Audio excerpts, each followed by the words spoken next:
All right, so let's get started. So first, reminder, we're going to have our second midterm scheduled next Thursday, same time, same location here. Same thing before, cheat sheet, pen, calculator, and also study guide with practice questions, okay? Any questions regarding midterm 2? Okay. So we have been talking about support vector machine for a while.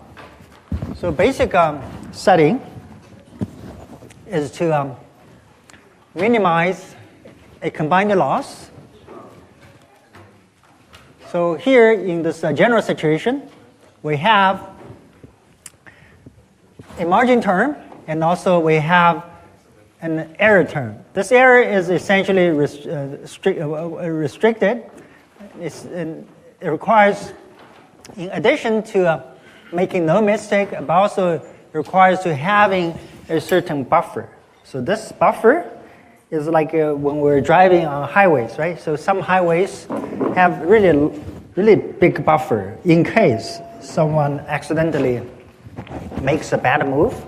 You're still safe. You won't go into the other direction, which will be a terrible traffic accident. But otherwise, if the highways are too narrow, you're driving on the left lane. If it's immediately connected to another side, if you make some bad moves, it might create a big accident. So that's kind of the concept. And then we combine these two terms. Now we put them into a uniform way. This is by adding a slack variable. So this is still constraint optimization problem, but we can just combine them together with a C. Okay. So in the end, this thing is turned into a so-called hinge loss. The hinge is this part. About the V, make sure this guarantees you to be outside of this buffer zone. Okay? So that's the key concept. So we can directly optimize it using gradient descent, or you will use quadratic programming to derive a solution in called dual form. So we apply standard gradient descent, which you are familiar with. So now let's talk about dual in the sense of kernels. So this is a formulation of our margin. Again, the strict definition of margin is 2 over L2 norm of your W vector. So in all separable cases, and all the positive and negative points can be perfectly separated. That way you can define your plus and minus plane. So your problem actually is formulated as a constraint optimization, which can be solved using Lagrange multiplier. You have a quadratic term here, subject to a linear constraint. So that's the definition. And then we can combine the two. So you see these two terms are absorbed into a Y label. That way we don't need to differentiate between plus and minus based on training data. That's a common practice we already have experience with in logistic regression. Okay? So in the general optimization world, this whole thing can be formulated into quadratic programming, meaning you have a quadratic function to minimize, and then you have some linear constraints to satisfy. Okay? So this is very standard. So for a function like this, so let me quickly ask you.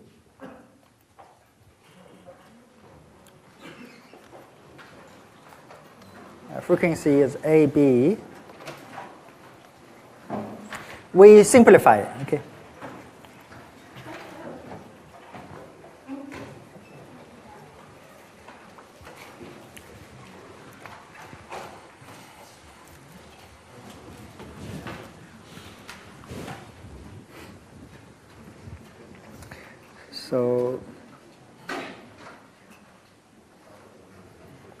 So most students are choosing between A and the B. So, do we have everyone in? So the correct answer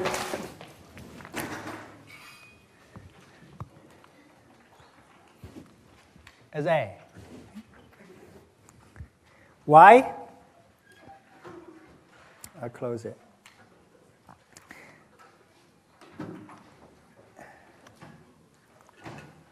Why? This is different form. This is different form from this one. Okay. This is different form here. Here we're introducing a hinge loss, where the formula I put out here has two quadratic terms for the first and the second item. So because of this, we can solve it using a least square estimation fitting. Okay? So it's a convex, yes. And now let me finish. And also it has a closed form solution, yes. Why is it convex and why does it have? Because this is a quadratic term. This is convex. This is a quadratic term. This is convex too. So the summation of two convex functions is convex. Because it's quadratic. Just like in the least square estimation, you take a derivative, you obtain result solution by one shot. So whatever is quadratic has a closed form? Yeah, of course. We have experience with this for so many times. In least square estimation, the function is quadratic. For a quadratic function, we always have a closed form solution. Okay, so that's just the conclusion. Okay. So of course, you can use gradient descent to solve it, but you have a quick solution, which is it's closed form, just like in the least square estimation. So if you're not 100% sure, you can try to read a little bit, like the thing we talked about when we discuss least square estimation. Or a common thing you can do is by taking the derivative and solve it for yourself. Okay. So basically, this now is called a ridge regression. The reason I'm bringing this issue up versus hinge loss is it's much easier to understand the final solution in this closed form solution. Once we have our understanding, then we can switch to the hinge loss case where we solve it using gradient descent, but the formula for the solution is the same. So this way we can understand this very well. Okay, so again, this is a quadratic function that we want to minimize by setting by taking the derivative with respect to w. This is our solution. I'll go into detailed steps. So then, in the end, if we massage a little bit, the final solution of w star is a form of a linear summation of all the input. So that's a very interesting observation. So supposedly this is our x, which is two-dimensional. This is our label, classification. We treat this as almost like a regression problem. So this is why it's called a ridge regression. So instead of having another classification function, we're trying to fit into plus and minus. This actually follows this whole intuitive understanding about failure versus success I told you guys earlier. In terms of failure or in terms of success, it's almost like when you're receiving A+, you're receiving a penalty in this class because you really want to have, let's say, a B as a pass. So it's not a perfect classification, but this is good. It has a good way of interpreting the solution. So you obtain W using one shot just by this equation. It's very close to least square estimation, but not exact. So let's talk about it now. So basically, given these 6 points, so these are the 6 points. So if we would use this closed form solution, this would be our W. You see, it's not a bad solution. So this is the W that we obtain. So these are their corresponding alphas, or A's, let's say. what do we observe? So these are the A's or alphas assigned to the individual points. We can forget about the plus and minus sign, but let's focus on the magnitude. So you can see one thing we're observing is that the points that are close to the decision boundary, they have greater values, absolute value. If they're far away, you see their values are smaller. So is this accidental? No. So essentially, these values are very important. The magnitude of these values refer to the significance of these points deciding this decision boundary. So in this case, we can compute W. So given A's or alphas, we can immediately obtain W star by just taking the product, right? So in this case, How is the alpha obtained? I'm sorry? How is the alpha obtained? So if we have W's, and yeah, that's a good point. So I'm going to talk about that shortly. So essentially, you see, you have your x right here, and you have your equation here, right? Alpha is here. Okay. Also, can you talk about how W star is obtained, that formula? No, I already showed you. W star is this one, this one, this one. This is the formula. So I'm going to go through the details, okay? Here, I just give you intuition. For easier cut, I don't want to switch back and forth, so let me quickly show you here, then you will see.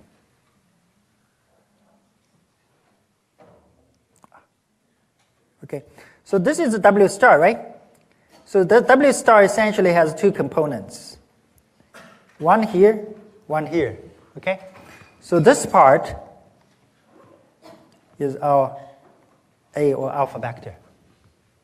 See, clear? So this is A. So this forms your input. So basically, W star is a combination of our input, you see? So this is your A. So A can be immediately computed using this one. This would be A or A. Clear, Robert? You see? And then, based on the A's, now essentially it can be written as what? Essentially, it becomes 2.7 times your x1. x1, if we write it in a column vector, it's 1.0, 2.0, then plus 1.1 times 2.0, 0.5. 8.0 times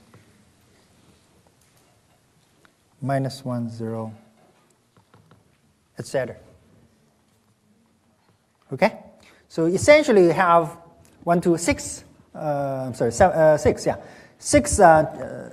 training samples. Each one is associated with its corresponding weight, alpha, let's say. And the final W is a combination of these training samples. Okay?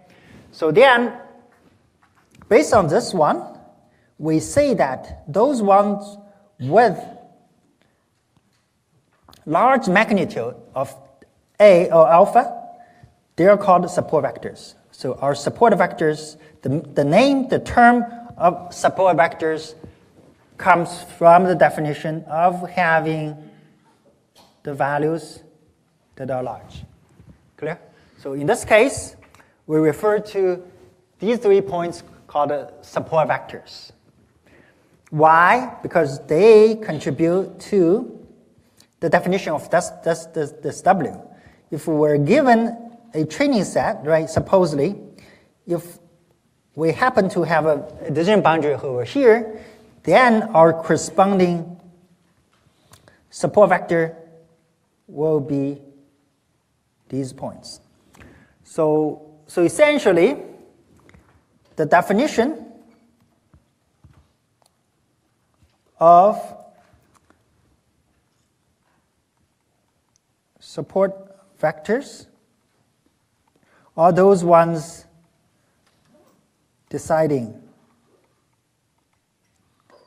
W star. Those with very small values, they contribute very little to decide W. But you see, in this case, support vectors do not give you by default. You have to learn what are the support vectors because you don't know W's at the very beginning. Until you find out the W, then you can decide which point contributes the most to decide the W. So essentially, one short sentence to summarize, in the context of support vectors, we're looking for the decision boundary to maximize the separation between positive and the negatives. Those that are near the decision boundaries are the so-called support vectors. Okay? So this is very important. So let me save it. Question? Yeah. How close should they be to the decision boundary to be considered as support vectors? So that's empirical. So this term is vague. So usually when we say if they're far away, usually they're not. But when they are close, they are. But usually you can set up a threshold to say, oh, which one you're going to prefer. So this threshold can be really large. So if you have points over here, then these points will become also support vectors. But if in this data population, you only see these points, you probably don't want to call them a support vectors. So you can set up a threshold, but this is a little bit empirical. Okay, clear? Yes. Wait, do we calculate WP before the support vectors or the support vectors? I'm sorry, so do you calculate the W before the? What order to find the support vectors? So I already mentioned that. You don't know W a priori. And the support vectors are decided based on A, alphas. Alpha in this context decide to W. So essentially it's like the support vectors have to be decided after you find out what W star is. Okay? Clear? You see? So in this case, essentially you have 3 steps, right? You compute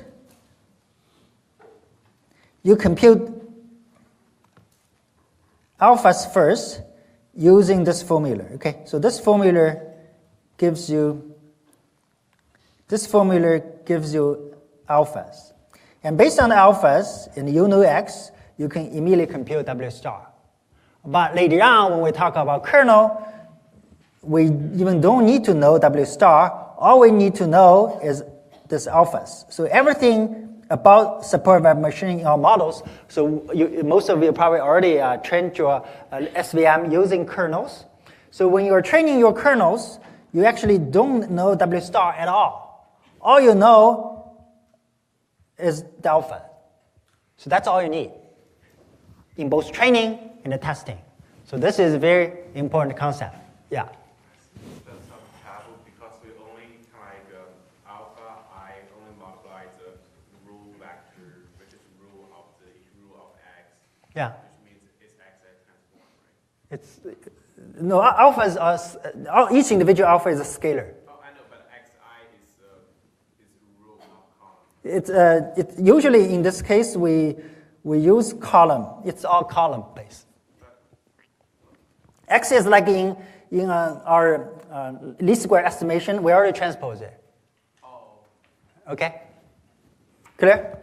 So this is kind of the definition, the setting of this whole thing. So you see now why we talk about this rigid regression and why we talk about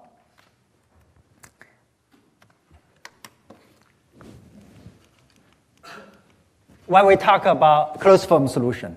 Because using this closed form solution, we can immediately attain W star, and also we know the weights that are associated with each individual X. We're going to show you how to compute the star shortly, but this one gives you an illustration, okay? So what is our rigid regression doing for us? So basically, again, now let's look at those 3 points. So they are 2-dimensional, right? And now each one is associated with labels. If we want to plot out them in 3D, we can consider their label Y. So essentially what we're doing is by lifting all the positive points to the positive plane, you see, originally, we only see these points, and then we have their labels. Red circles mean positive, and then black star means negative. So our ridge regression essentially is trying to lift the training samples of positive onto the positive plane. You see, push them to the negative plane. Then we're trying to fit a plane to it. So that's our ridge regression model. So you can clearly see, this is not an accurate estimation to perform classification. So instead, you want to almost artificially trying to fit these points using a single plane to estimate this whole thing, which is, again, non-accurate. But nevertheless, you are still able to utilize this to do your classification. For example, in this case,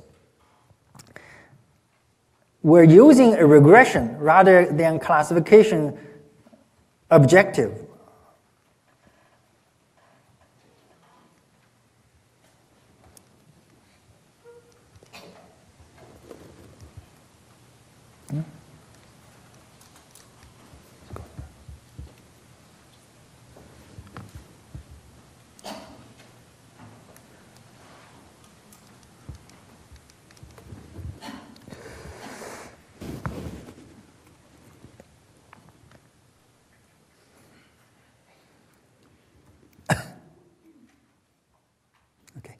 So we're using regression.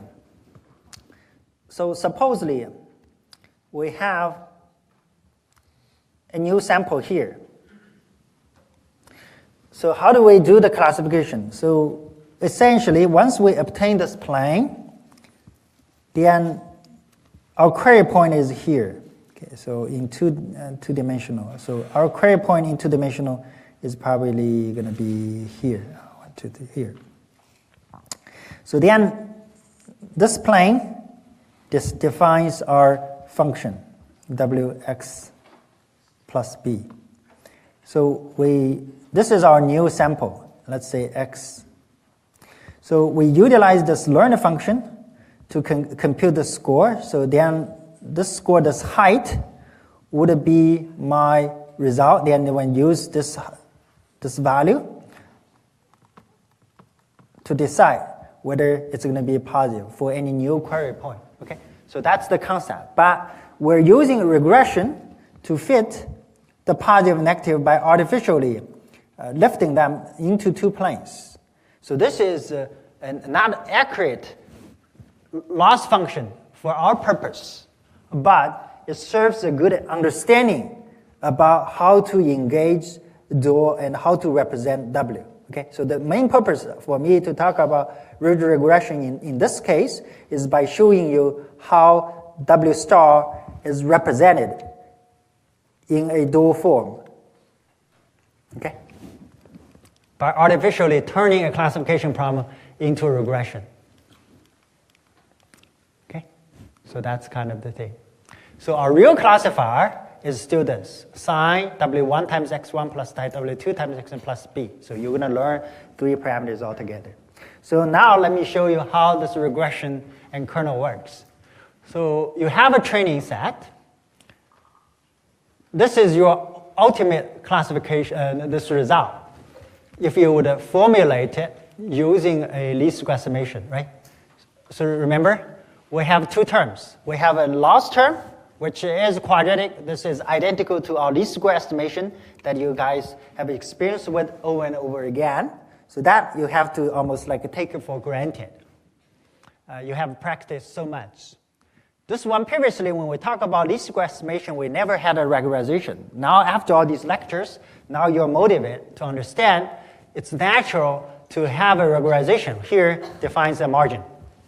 So if we have these two terms together, then you see, we can try to take the derivative of this whole loss function, right? So we put them together. So this is our W star. If you would take the derivative with respect to this whole loss function and also by setting up to 0. Yes? What's the benefit of going from 2D to 3D in your previous slide? Because before, when I talk about logistic regression, rigid regression here, students really have hard time understanding what is this function doing for you. What is this what this function is doing? How do you interpret this whole loss function? Because this, again, is a regression problem, not a classification problem. Previously, we always talk about classification. Remember, in our classification,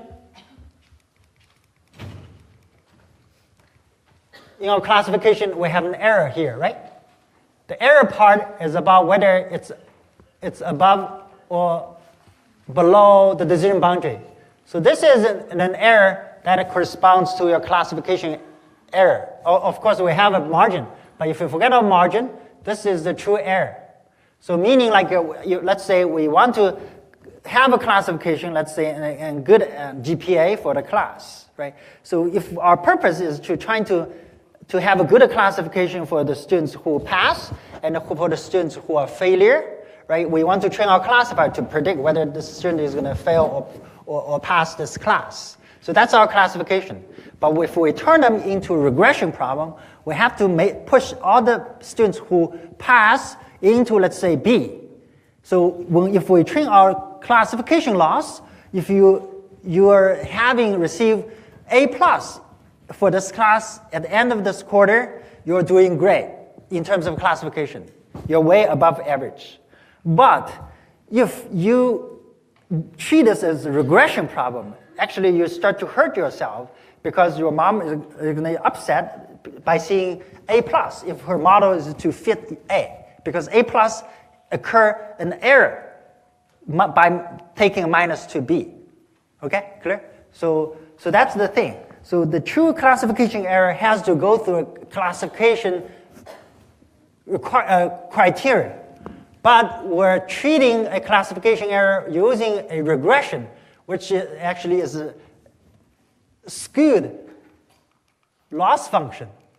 But using this, we can see a closed form solution, because if we use hinge loss here, we don't have a closed form solution. So it's not easy for you to see what W star looks like. Okay, so that's the main purpose. Although, to be honest, in terms of classification, even for classification in machine learning, people do use regression. So this is why even you are using a not accurate loss, you see, W here is using rigid regression. So this is pretty accurate. So even you are fitting with a wrong loss function penalty, the overall result is not that bad. So this means rigid regression is still useful. The reason I'm showing you from 2D to 3D is now this is a regression problem. I want to show you this is the problem you're seeing. After you left the points to the plus and push the negative to the minus, now you know what it is the problem. Now I'm asking you, can you fit a plane to it? So your intuition is probably to draw something like this, to fit all these points. This plane fits all these points the best. That's the best you can do. But in real regression, of course, you're going to have points scattered if it's a true 3D problem. But because of this skewed approximation, this is all you can do. Clear? So you sacrifice a little bit, but by making the problem simpler to see the solution of W star. That's my purpose. Yes? It looks like that you moved the X transpose from one side of W star to the other W star. Yeah. How did that? Yeah. So this is something I'm going to show you next. So we need to, so you see, this, using this one, you see this would be a standard least square estimation with a regularization. That you should have already experienced with, okay? Clear? So I've spent so much time talking about least square estimation. Again, in terms of this, So for those of you who are joining late, you can click your iClicker to gain the points. But I'll close it soon. So in this case, right?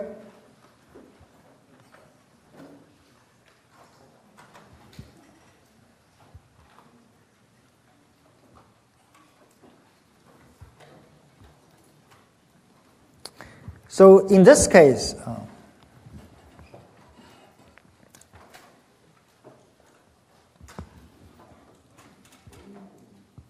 so if we want to minimize this part, we define our loss function to be w. Then we take derivative with respect to w. And then we set up to 0. So basically we have two terms. One term from this one and one term from this one, right? The derivative of this guy just 2 lambda w we mentioned. So we do least square estimation. In the end, this is our solution. So the first part, x transpose x, x transpose y, remember? Inverse, so inverse. I cannot take them out. So I should say this part corresponds to the standard least square estimation, right? This part, I here is identity matrix. This part corresponds to this one. Okay, clear? So let me show it. So this part corresponds to the solution of this guy. This part corresponds to the solution of this guy. Okay? So these are the two terms for your least square estimation solution. Again, I don't need to go through the steps. This should be straightforward to you. If you take the least square estimation of this problem, W star is the solution. Okay? And then, but this is not in a form of x, you see? You don't have a direct x, and then I'll show you what x transpose means. Okay? So now suppose you have the x star, W star. You see it has this term, right? You move this part over because this is inverse. You type this now becomes a constant, right? With respect to W star. So now W star can be utilized in a form of 1 lambda because you have two terms. Okay, clear? So in this case,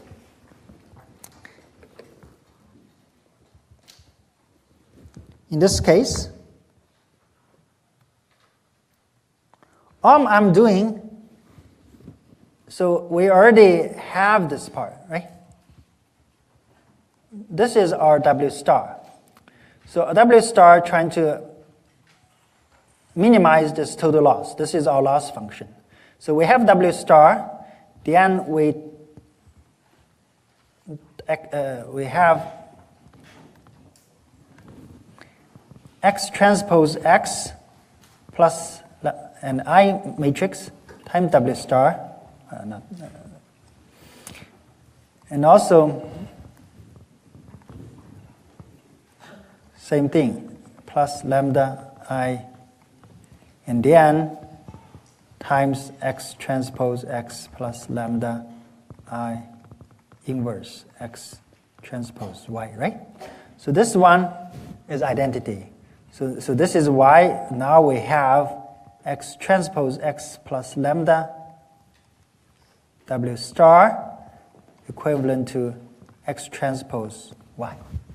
Okay, clear? So that's how we obtain it. So with this, now we just plug x W star into it. Now it becomes x W star plus lambda. Identity matrix times W is still W star. So now you have lambda star, which is x transpose y. Right? So now we have W x transpose, and then x transpose y minus x transpose x W star. And we divide it by lambda. Now lambda is over here. Clear? So that's how, yeah. Could you explain why or how do we get the first line? Why we get the first line? Yeah, we mentioned again.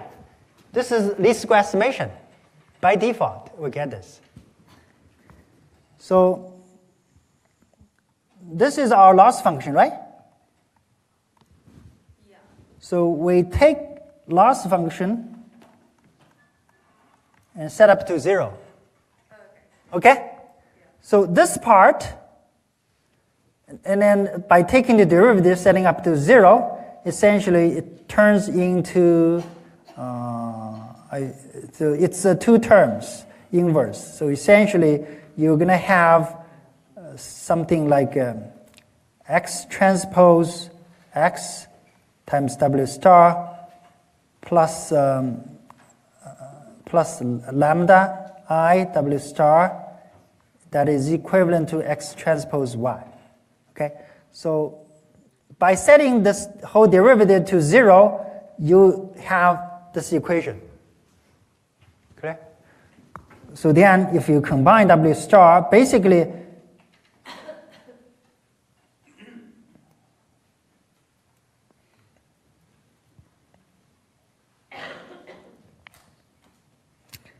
the derivative of this term with respect to w star is x transpose x w minus x transpose y. This is the derivative for this term. Clear? The derivative for the next term is 2 lambda w.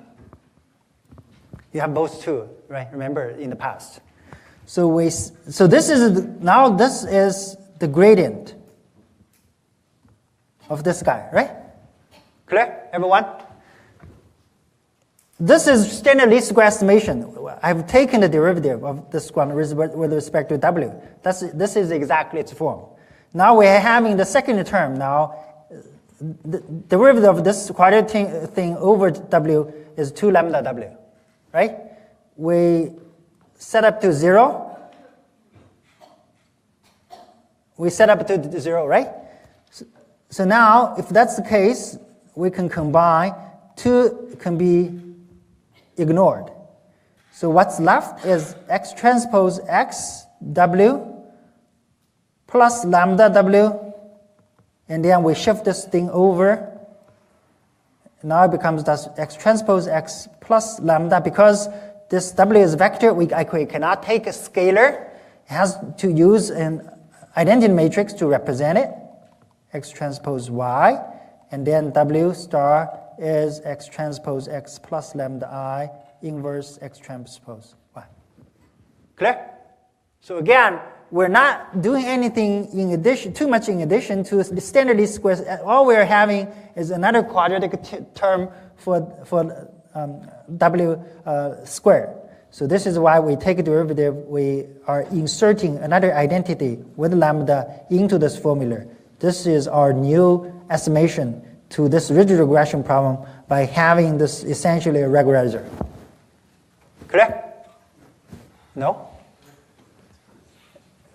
Robert, you said no? Okay. Clear? Okay. So let me save it then. So clear now? So because of this, now you see I can move it over. Now you should see.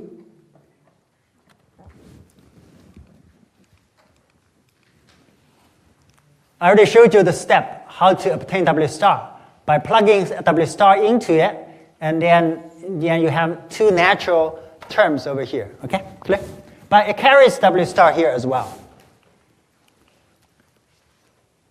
This one, you can take out X transpose and summarize it into A. But A also has W star. W star is composed of A. It's cyclic. So now let's see how do we solve it. A is, you're plugging lambda into it, is 1 over lambda. This is scalar. Y is a vector. X input, W star here it is equivalent to a cyclic kind of thing. So now, A is 1 over lambda, is this part, right? So now you replace W star with A, right? So you take out the lambda. Lambda A is Y minus X transpose X minus A. You are putting a recursive definition over here because W star is X transpose A. So in this term, the variable is W star. But now we define a new variable A, so now we replace W star with our A. Okay? So if you do that, you move this part over. Now you have times X transpose A plus lambda A equals to Y. This is your new result. You obtain A. So now you have an A or alpha representation over here, which can be used to represent W star. But why do we bother doing this? Because this represents completely different form. This is in its primal form. So I asked you before, what is your X? So when you have your X,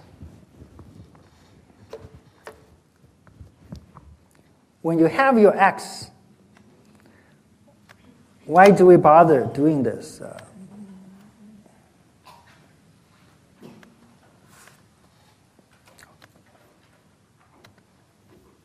me close it. So why do you bother doing this?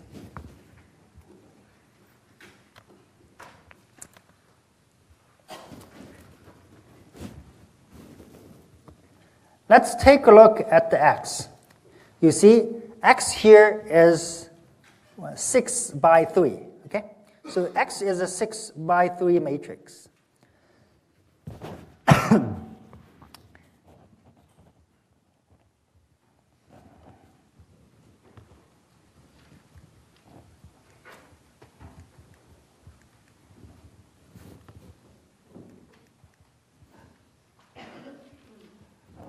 So X itself is 6 by 2, I'm sorry, 6 by 2. So X transpose is 2 by 6, right? So then X transpose X is 2 by 6 and then 6 by 2, which is a matrix of 2 by 2. So this one, identity I is 2 by 2. So essentially it's a 2 by 2 lambda 1, 1, 0, 0. This is identity matrix. So I am here is a dimension of M, which is in the feature space 1, 1, 0, 0. Okay? So essentially W star in this primal form, this is a 2 by 2 matrix. X transpose is what? Is 2 by 6. Y is 6 by 1, right? So overall thing, W star, the end result is a matrix 2 by 1. Clear? But this W star has no notion of weight on the X sample itself because X here is a transpose. So this whole thing is 2 by 2. But we want to utilize W star using a weighted sum of X. So now if we look at the formula of this guy, so now X transpose, okay, X transpose plus lambda identity matrix 1, 1, 1, 0, but this is 6 by 6 now, inverse Y. So X transpose is 2 by 6. So this one internally, this is 6 by 2, and then 2 by 6, this is 6 by 6. So this whole matrix is 6 by 6. So now, your alpha, 6 by 6 times 6 by 1 is what? the dimension of this matrix is 6 by 1. So our alphas are carried in this one. You cannot see alphas here because it's a 2 by 1 matrix. Clear? So is it 2 by 1? I'm sorry, it's 2 by 6, 2 by 2. So this self is 2 by 2, and X transpose is 2 by 6. So the product of, so essentially, X transpose X plus lambda I am inverse X transpose, the dimension of this guy is 2 by 6. So the A's or alphas are not carried in this one. A's are carried over in this guy. It's a 6 by 1 matrix. Okay? So itself, this one is 2 by 2. So this part is 2 by 2. This part is 2 by 6. So we have to look for the alphas, essentially in the dimension of 6, 1, to code up the importance of X to represent W. That's the key essence. So this is all we're doing. We're trying to manipulate such that we can obtain the weights of individual X to represent W star. Yes? Wait, does that mean that these forms can produce different outputs? No, the results are identical. We're just using different form to represent the W star. So W star, we have identical solution for W star. But this solution is in its primal form, directly computed on top of features. This one now, W star can be represented using a weighted sum of your input X. So now you can carry the weight learned for the individual sample to represent W now. Before, we never had this notation about weight. All we're doing is trying to find the decision boundary to separate positive and negative. This decision boundary is carried explicitly in the W that is solved from X, but it's not directly related to X in its form. Okay? Clear? So that's a key concept in this regression case. This concept can be carried over to our support vector machine in the kernel space. So this is why we talk about this. Clear? So essentially, we're having a conceptual shift from a solution in its primal space to a solution to this dual space. Once we have this dual space, alphas here are immediately available to us. Yeah. So what you did is basically obtain weights for individual samples. Yes. In your previous W star, even though it had a different form, Yeah. but it didn't have a weight for each sample individually. That's right. That's an excellent comment. Because previously, you just want to compute W. So you see, in the previous form, all you're doing is to compute this W. You don't care how each individual sample is playing the role there. All you want to have is this explicit decision boundary. But now, I say, no, wait a second. What if I would consider the weight, how they are contributing? So this one is giving you the weight associated with the individual sample to decide on this W. So it's a conceptual shift. So because of this convenience, now we can switch from primal to the dual space because over there, we no longer have an explicit W to compute for. Okay? So that's a very important concept. So this is the reason we talk about ridge regression. If I would teach everything using straightforward least square estimation, hinge loss in the support vector machine case, we don't see a direct solution. Then we have to interpret everything in quadratic programming, which is harder to see. Okay? Clear? So that's the key concept. So now let's take a look at the result.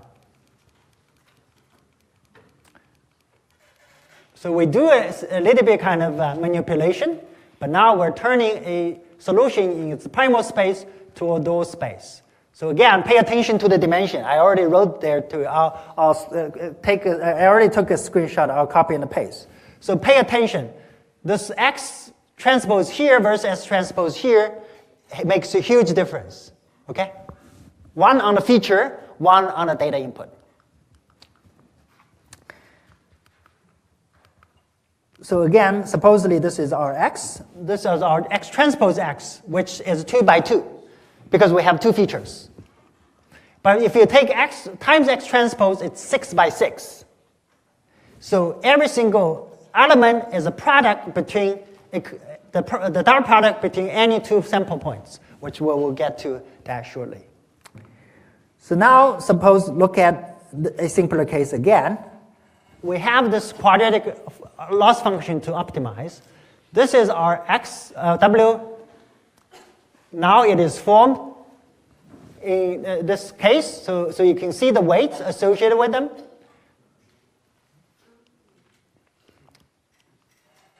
When our lambda is really large, meaning what? We put a big emphasis on the regularizer. Here we want to have a large margin.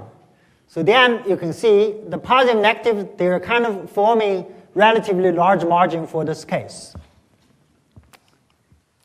We take the inverse, this would be our W. These are our alphas. Okay? We can also try out, so this is how we derive. Okay? So this was the original loss. Now we utilize a rigid regression loss. We take the derivative, we set up to 0. This is our solution. I is an identity matrix serving as a regularizer in our solution. Okay?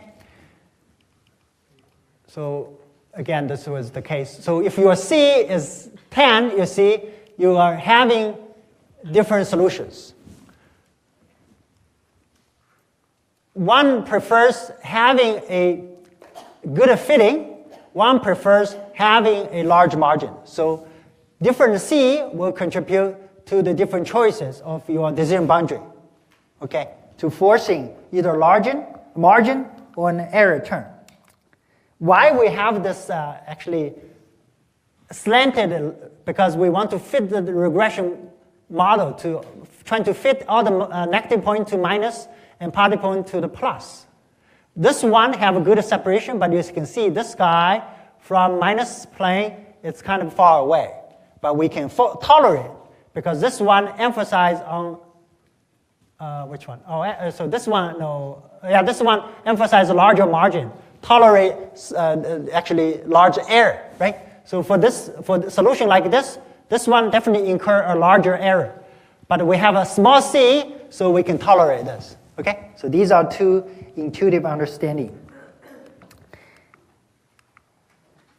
So we use I as an identity matrix. So this is the form of our identity matrix. Again, this is our solution. And then we turn the solution, you see, this is in the dual form into primal form into its dual form. So this G is so-called Gram matrix. We're not going to teach you this because this concept of kernel becomes more and more involved. But you should know that in the rigid regression case, you have a solution in the feature space. Now this one can be implicitly carried in its weights, and those that are receiving, so G is a Gram matrix. So those that are receiving large weights for the samples are called quote-unquote support vectors. So G is a Gram matrix. Essentially is by taking the dot product between every single sample. So overall, now W star is a linear summation of all your input samples. Okay? So that's the main conclusion we will have. So in the end, the best parameter is a linear combination of data points with the learned contributions or importance of each individual sample point. Okay? So this is the form of W star. So now suppose we have a W star. All you have are the weights you computed. Forget about the exact weights of the exact form of W star. All I'm telling you actually is a set of weights for the individual sample. So if that's the case, we can do a testing. If we see a new sample called a Z, because we care about data product, right? So if that's the case, for example, if all we're doing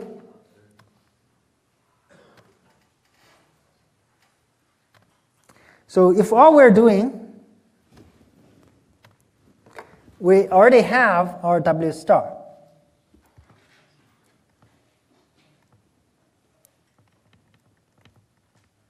So one way of, in its primal, we have W star, which is computed, let's say in two-dimensional. I'm just making it up, okay? So we have this one, and suppose we have our solution computed. This is our solution. If we have a new result, let's call Z, which is, let's say, minus 0.5, 0.3. Our evaluation classification would be W star dot product Z plus B, we take a sign, okay? Which is the sign of minus 5 plus 1 plus 0.5, right? So this means a plus. This is what we have in the standard case. If we have a decision boundary like here, if this would be our W star. Clear? But we can also represent it using a dual. Now our W star, I don't want to compute it explicitly. All we want to know is W star is, let's say, 0.1 times x1 plus, and then minus 0.1 times x2. So this is our form of W star. I don't know explicitly what is the number of first element of W star. I just don't know. But this is carried in alpha 1, alpha 2, representing two input features. So if we still have a query point, how do we perform classification? Essentially, it's straightforward. Why? We do sign W star dot product Z plus B still. But now this is what? This is by W star has two components, right? So all we're doing is W then x1 times Z minus x2 times Z plus B. You see? So how do we compute this? If I'm telling you that given any two, so I can define a kernel that given me any two values, x and z, I can tell you, I can look up a dictionary. For example, I use a particular quote kernel to compute the distance. If I utilize a particular definition of x to define certain value, that's all I need.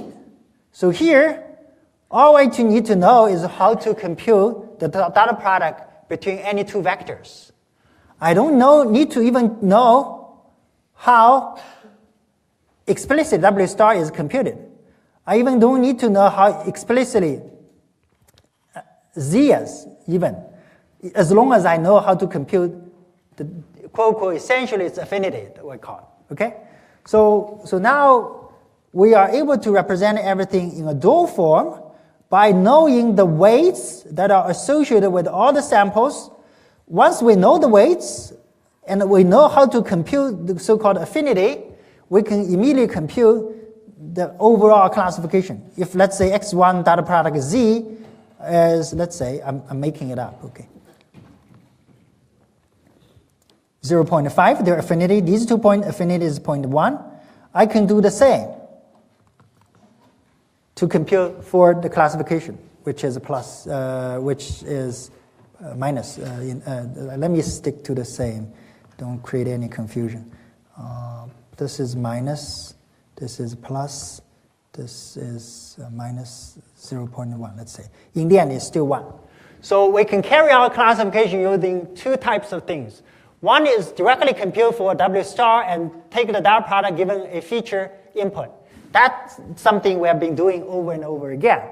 But the momentum shift is by representing W star using the weights of individual samples. Then we can compute for the classification without even knowing how W star looks like at all. Okay? So that's an important concept. Then let me show you the rest. Then you will know. So you see, all you care about is how to compute quote-unquote affinity between two points, sample points. So the definition of these sample points, the affinity is called a kernel. Okay?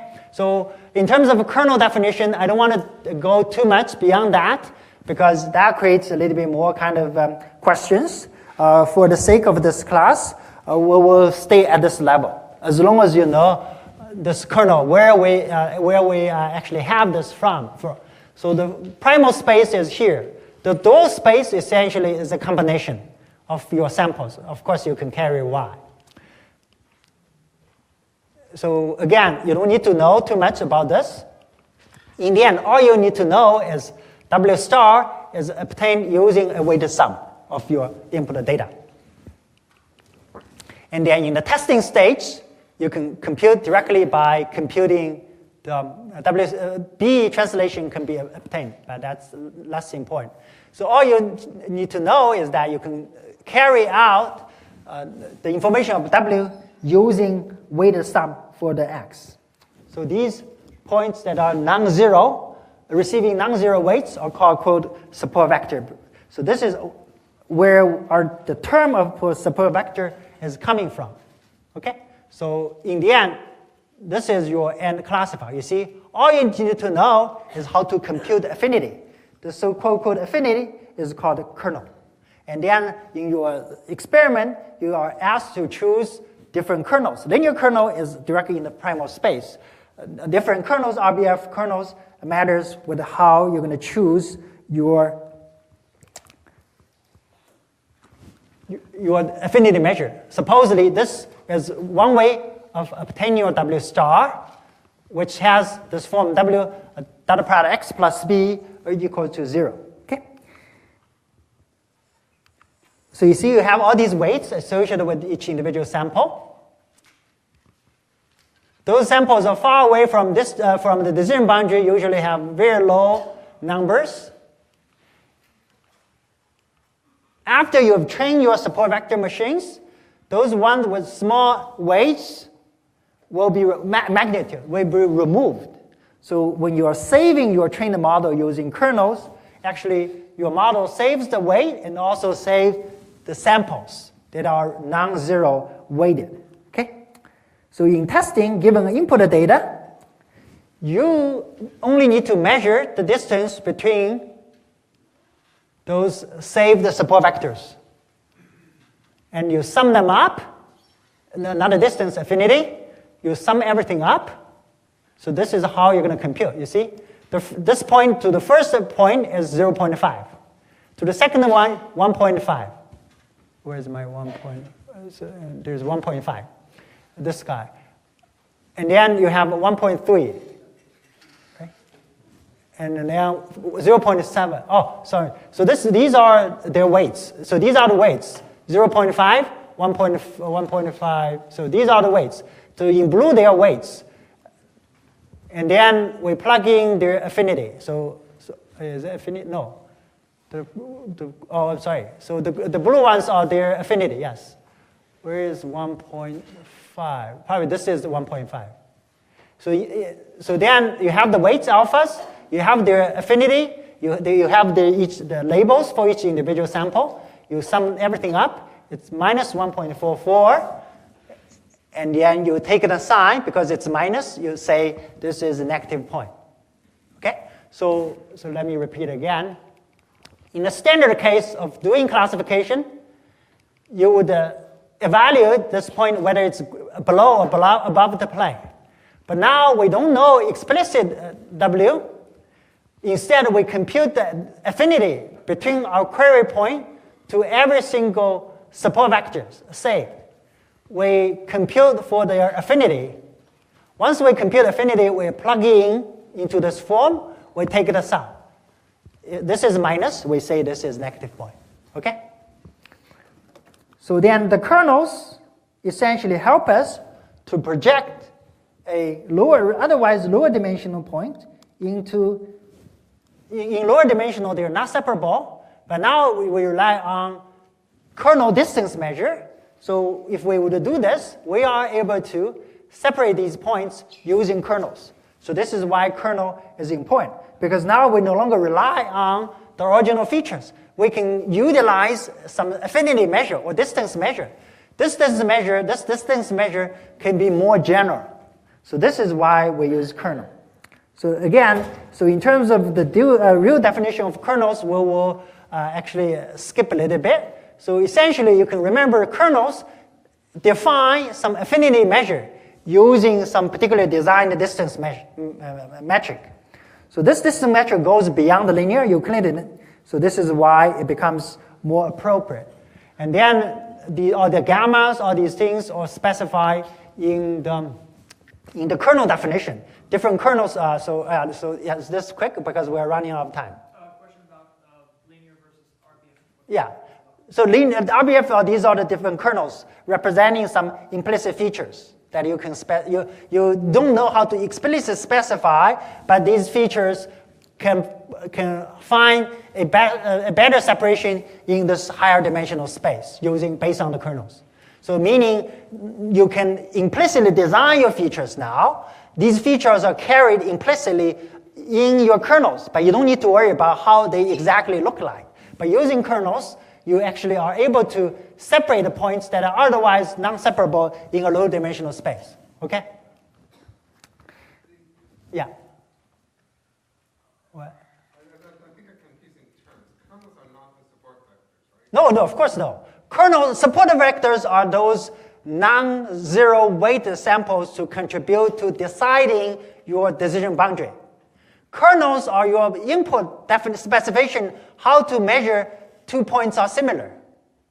Kernels are your specification. Support vectors have to be learned through training. Okay? Support vectors meaning essentially support samples. They use support vector to represent support samples. They're supporting samples to support the decision boundary. Kernels are some affinity metric or distance measure. Clear? That you can specify. But again, we're not going to challenge you too much in terms of kernel representation, but without talking about it, sounds like it's not a good thing for knowing SVM. So essentially then we have the dual and we have the primal. Okay? So again, in the dual space, you would measure the distance and then you compute for the overall classification. Okay? So these represent two types of things. Oh, sorry. So then, let me quickly ask you a question. What is the difference between logistic regression and the linear SVM?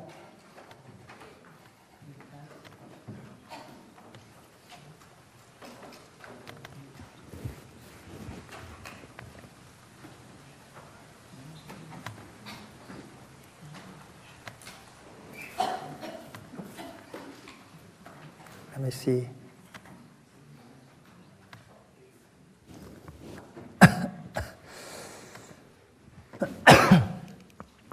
They're different in both training and testing. They differ in training, but are the same in testing. They differ in testing, but are the same in training. They're completely different. What would be the answer?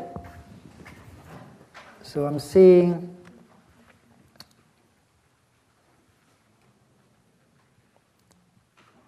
Yeah, so I see more students answering B. So the correct answer is B. Okay. In the testing stage, they're taking on the same evaluation function. But in training, they have different objectives. Okay? Clear? All right, so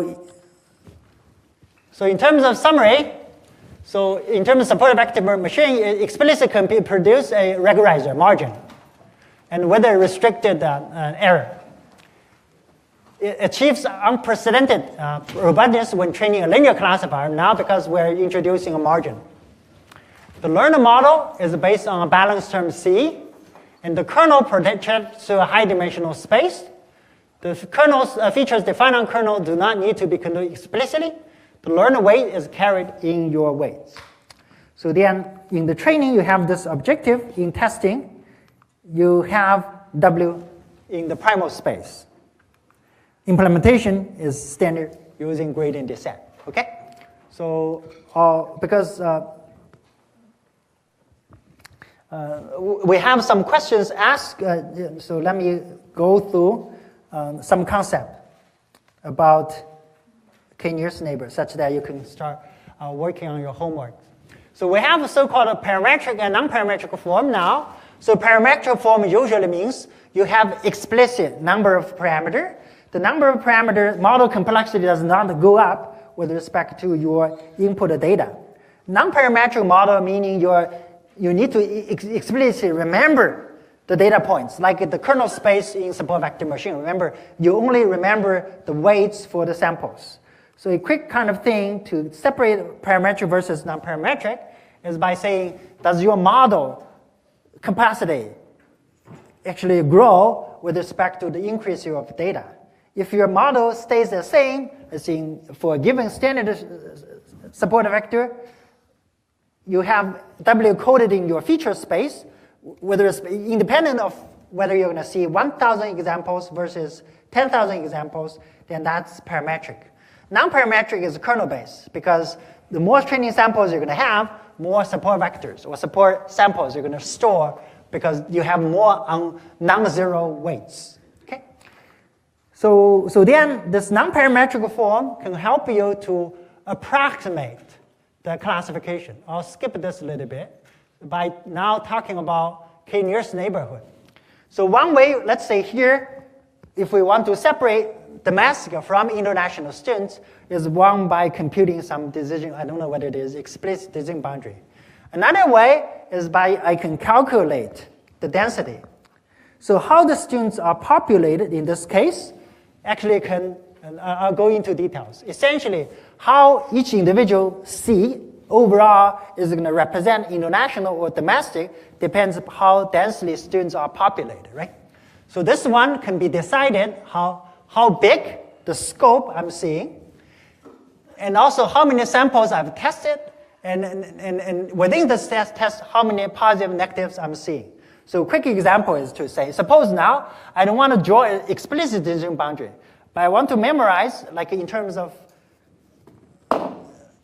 domestic international students, like at every location, is this more likely being international student or male or female student sitting here? So this represents my test. So for example, I can close my eyes, I throw it to you, I hear how many times I hear ouch. Okay, so if I use a small one, I might miss, but I might be accurate. But if I use a larger one, right, you see, I can throw it, I'm probably going to hear more. So this more, how many times I hear ouch correspond to how densely negative and positive are populated, and also how big this disk is. So using different disk, we actually can have a different estimation of positive and negative samples. So this is critical, okay? So this is the basic setting. V is the size of disk I'm going to throw at you. KL is the times I hear ouch. Right? So in the end, how many times I hear this ouch, depending upon how densely populated here, like regardless, I'm going to do, no one is going to be hurt, right? Because this means no positive or no negative. But if I increase, then things will be different. At different locations, you see, you have different samples. So now we're switching from parametric to a non-parametric. So K refers to the number of samples within the region. VL is the volume of the region, okay? How big this thing I'm going to throw at you. So in training, we have positive and negatives.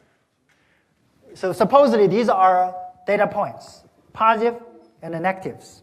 We want to try and essentially estimate whether a particular location it's more likely to be in positive, negative, female, male, or domestic, international.